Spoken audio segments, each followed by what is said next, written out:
Our theme verse for these lessons is, "Do not be overcome by evil, but overcome evil with good." Romans 12:21. We're learning how to do that in 7 steps. Before we begin looking at step 4, let's review the first 3 steps for overcoming evil. Number 1, manage your mouth. Bless and curse not. Romans 12:14. Say good things to God. Say good things to others. And say good things to the person. Number 2, see things from the other's point of view. Their emotions, their thinking, and their position. Romans 12:15. Have empathy. And number 3, last week's lesson, never, never, never take revenge. That was from the first half of Romans 12:17. One of God's titles is the God of revenge. God has reserved revenge for himself. It is totally not your job. For today's lesson, we'll look at the kinds of things we typically do when someone wrongs us, insults us, shuns us, or treats us unfairly. Many times, we get fairly emotional. We may not express it to others, but inside we feel upset. And that's when bad relationships generally start. When we're emotional, we're especially sensitive. The other person's probably already emotional and they're insensitive toward you. Isn't that how it usually happens? When we're emotionally upset at someone, we want to avoid them, and we want to be mad. If it's a fight with a brother or sister, parents have to take action if there's to be peace in the home. And lately, some parents have started using what's known as a get-along shirt. It makes kids get together, which forces them to figure out how to get along. Parents know that staying mad doesn't solve anything. When older kids fight, the grown-ups will often make them hug or shake hands and apologize. It breaks the ice. Sports coaches know this as well. I've often seen a coach make players shake hands after a fight. Coaches will also make the players shake hands with the opposing team after a game. Grown-ups do these things because they know that, they know that we won't do it on our own. They also know that if we do what they say, we'll be okay. They know if we extend a nice gesture toward our opponent, we can patch things up. Remember the lesson on empathy? We learned that one of the things we tend to do to those that we don't like is to position them below us. We tend to look down on them. Paul told the church in Philippi, "With humility of mind, regard one another as more important than yourselves." Philippians 2:3. We are to do this even when we are mad at the other person. It's important to know that regarding the other person as more important than yourself is one of the keys in achieving these 7 steps. But now that you're more grown, what's your reaction when you've been wronged? What do? Frequently, we stew about it, don't we? We fret over what the other person's done to us, and after a good slow burn, have you become more or less emotional? Now, what happens the next time you see the person who's messed up your life? You're really nice and complimentary, right? No. More than likely, you want to explode, and maybe you do. You want to say something cutting, something critical, and maybe you do. Sometimes, to sidestep trouble, we think it's easier just to snub them or avoid them or ignore step 1 by cursing them and saying bad things about them to others and even to God. And that really helps, doesn't it? Well, no, it doesn't help at all. And that's why we need our next important point from the text, which is the second half of Romans 12:17. The English Standard Version translates this passage in English like this: "Give thought to do what is honorable in the sight of all." That's not so easy when half the people involved are taking your enemy's side. But that's exactly what we are to do. We are to do what is honorable in the sight of all. At this point, we'll take a slight detour into languages because while studying this verse, I noticed something peculiar. I noticed that each Bible version translates this passage into English a little differently than the other versions. You may notice the same thing. So we're going to take a few minutes and look into why. Specifically, why does each translation have a different way of saying the same thing? Now, we wouldn't be dealing with this if Paul would have written his letters in modern English, but he didn't. He wrote his letters in a language the churches understood, Greek. And so, each of our English Bible translations are worded differently. But in word-for-word translations, the translators are usually faithful in expressing the intended meaning of Paul's original Greek text. You may be wondering, well, why does there have to be differences? Well, the problem is that not all Greek words can be translated into one definite English word. So the translators do their best to express in English what the Greek text actually means. This problem is true of many languages, which is why learning another language can be so difficult. And many Greek words have complex meanings, and there are no definite single English words that can be written to precisely convey that thought. That's why there's so many ways of translating the original Greek into our modern English language. And by the way, many people say that English is the most difficult language to learn, and so there are many reasons that English is so difficult, but just for kicks, here's a few. Some English words can have opposite meanings, like clip together or clip apart. You can use a paper clip to join papers together, or you can use hedge clippers to clip the bushes apart. In English, words that are spelled exactly the same can be pronounced differently, like bass, the fish, and bass, the musical tone. In fact, if you see the word B-A-S-S by itself, you have no idea how to pronounce it correctly. And then there are what we know as idioms. An idiom is a group of words that have a literal meaning completely different than the phrase these words produce. Idioms can make absolutely no sense if you've never heard them before. Like when we say it's raining cats and dogs, or something is a piece of cake. Can you imagine a person who's learning English as a second language looking up for cats and dogs falling from the sky or wondering where the cake is? And words that are spelled similarly are pronounced differently. Like these words that all contain O-U-G-H. Though, through, thought, tough, and trough. Not to mention that we drive on a parkway and we park on a driveway. And another thing, why do they call them buildings when they're already built? They ought to call them builts.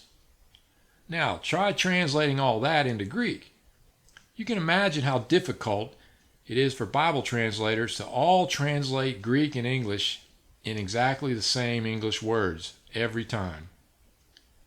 And by the way, there are idioms in the Bible text in case you were wondering. Now let's get back to our text, which is the second half of Romans 12:17. There are several ways that translators have attempted to convey the thought of the Greek word pronoeo. The original Greek word essentially means to perceive or consider beforehand. Strong's Concordance lists pronoeo as regard, meaning to consider something in advance or to look out beforehand. Translating this Greek word in English without losing any of its meaning is difficult. So what we end up seeing is that different translators render the word into English in different ways. The NIV translates it as be careful. The King James Version translates it as provide. The English Standard Version says give thought to. The New King James Version renders it as have regard for. You'll see the word respect in the New American Standard Bible. And in a translation called the Christian Counselor's New Testament, they write it as plan ahead. Although each translation is different, they all say the same thing in a different way.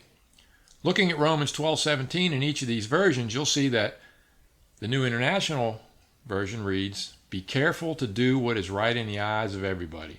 If you read the King James Bible, you'll find a different slant. It says, provide things honest in the sight of all men. The New King James Version says, have regard for good things in the sight of all men. The English Standard Version says, give thought to do what is honorable in the sight of all. The New American Standard Bible reads, respect what is right in the sight of all men. And then in the side references for the word respect, it says literally, take thought for. And the Christian Counselor's New Testament reads, plan ahead to do what is fine in the sight of all men. So what's the best version to help us with our problem of overcoming evil with good? The short answer is they're all good. They all convey the same meaning, but in different ways. And that's a good reason to read several versions when studying a Bible passage.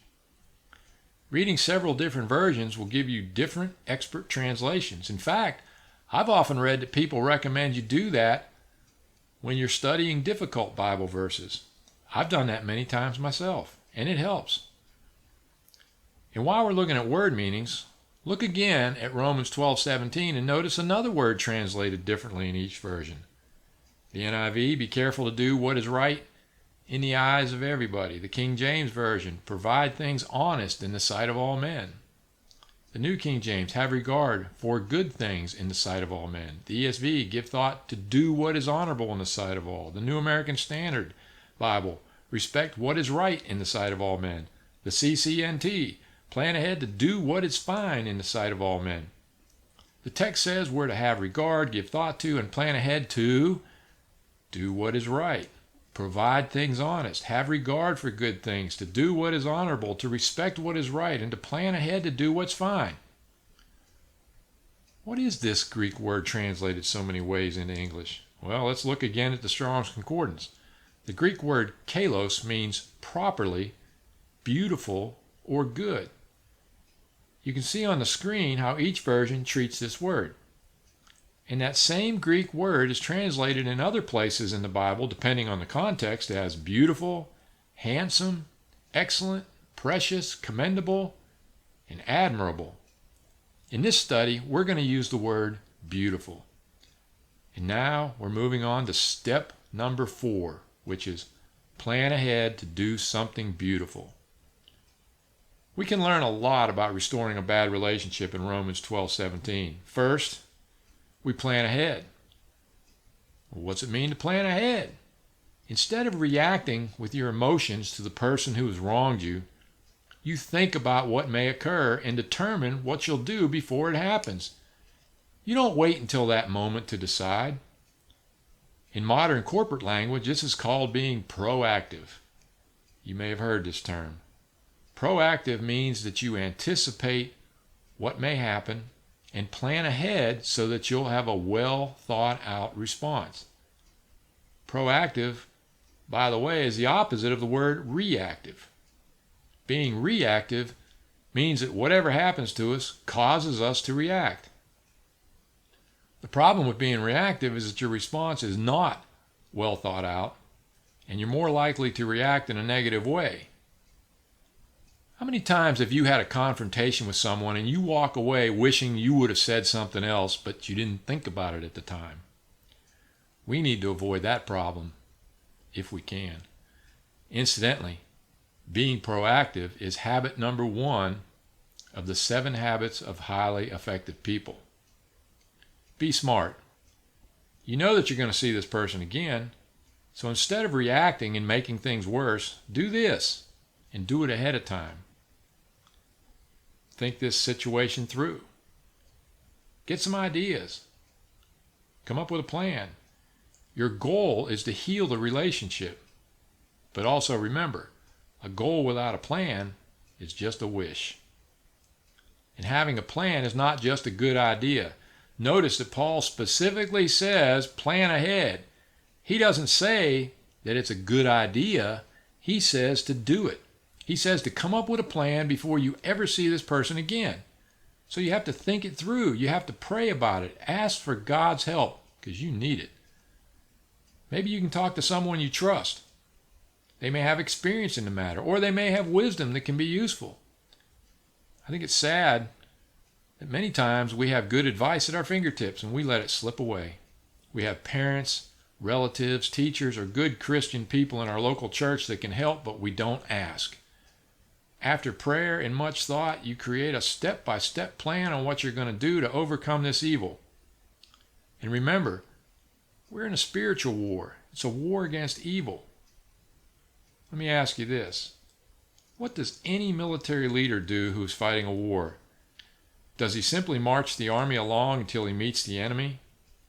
Then, based on his emotions at the moment, he tells the troops what to do? No.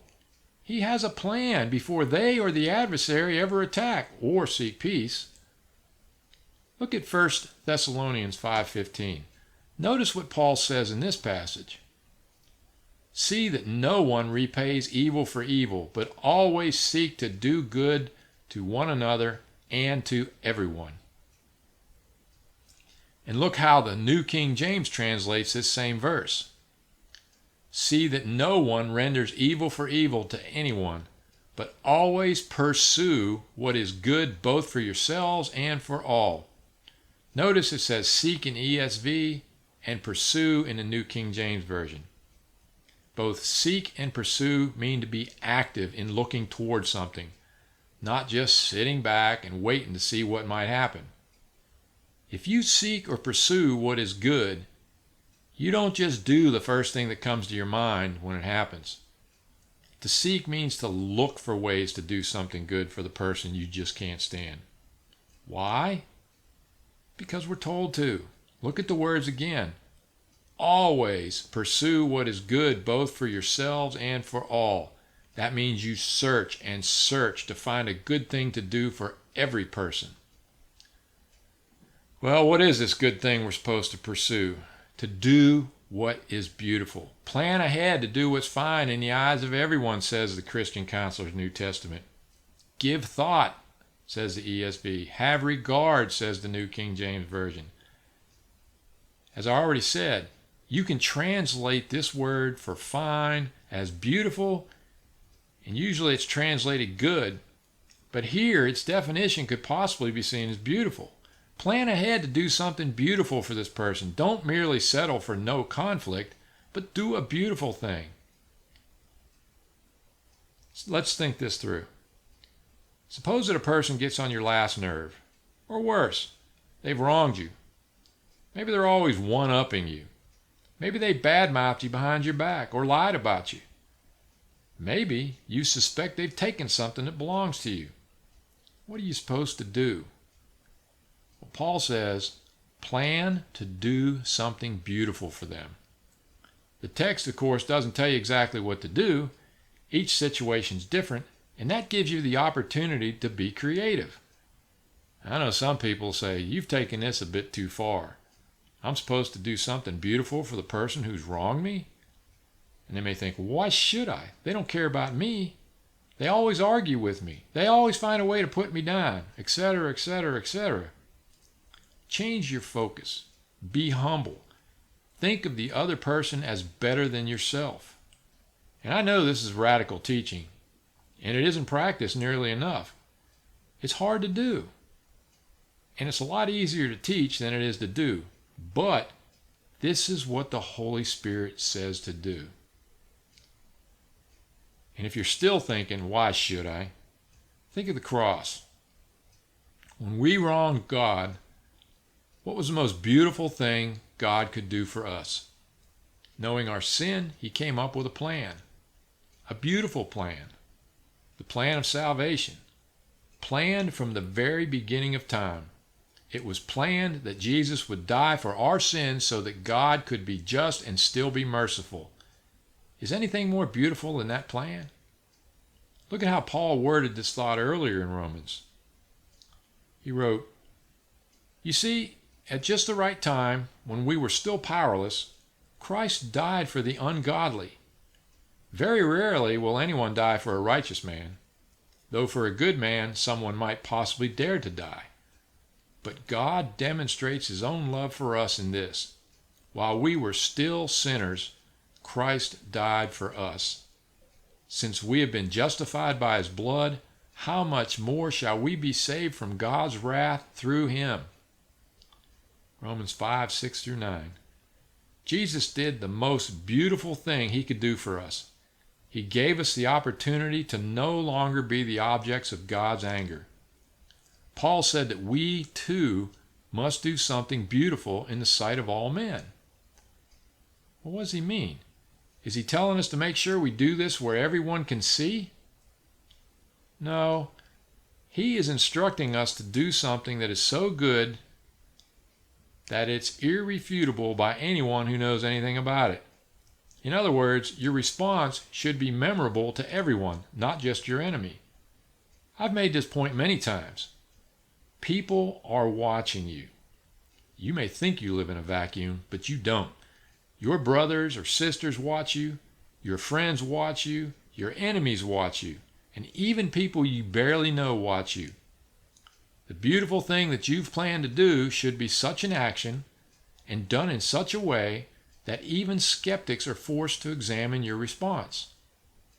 The Apostle Peter tells us to do the exact same thing. He says, "Keep your conduct among the Gentiles honorable, so that when they speak against you as evildoers, they may see your good deeds and glorify God." 1 Peter 2:12. In case you're thinking, well, I don't even know any Gentiles. Well, the word Gentiles is translated from the Greek word ethnos, which actually means race. Think ethnicity. Paul is saying to keep your behavior honorable among all people. And Gentiles here is also translated in other versions as outsiders, or unbelieving neighbors, or nations. A little later in the same letter, Peter writes, "Always be ready to give a defense to everyone who asks you for a reason for the hope that is in you." 1 Peter 3:15. And how will they know there's a hope in you? By what you do. That's what people see. People judge you by what they see and hear. And if you do what's right, they'll see you doing something beautiful in the eyes of everyone. Your conduct should be so thoughtful that it moves people to the Lord and not away from Him. If you can't stand someone or you've been wronged, get a plan. A beautiful plan. A beautiful plan that when you do it, everyone will say, "I can't believe they did that. What a great person. Why would they do something so nice?" So, don't blow up, clam up, avoid, or say unkind things. Plan out a strategy for what to do the next time you see that person. Do something beautiful and give them a chance to no longer be angry with you. And as Sally so appropriately says, be sweet.